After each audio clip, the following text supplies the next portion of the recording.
Assalamualaikum, Tommy Gaming here. Today I will be reviewing this Aula mechanical RGB gaming keyboard. I got it for Lazada for around I believe 205 Malaysian ringgit. You can get it from eBay now at 70 USD, which is a bit more expensive, but who cares, man? Okay, so as you can see, the keyboard is black. I personally prefer black as it does not get dirty so easily, but you can get it from in white too. That's the material. As you can see, it's plastic, a bit cheapskate, but oh well, for the price you are paying, it's quite decent.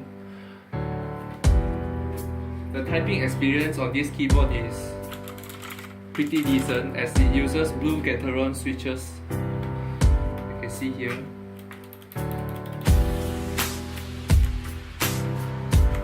The keyboard also features an key rollover, which means when all the keys are pressed like this, it registers all and not a single key is missed. Two important things to note. First, this keyboard is 100% hardware based, which means it cannot be programmed by any software. As you can see, the light here, it features 7 modes.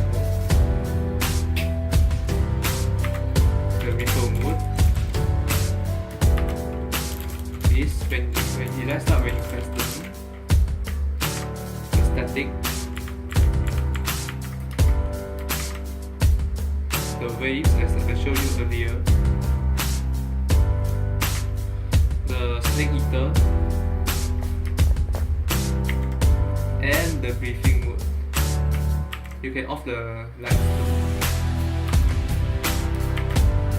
Okay, so the other thing is this keyboard does not feature any macro editing, which means you can program any macro keys on this keyboard.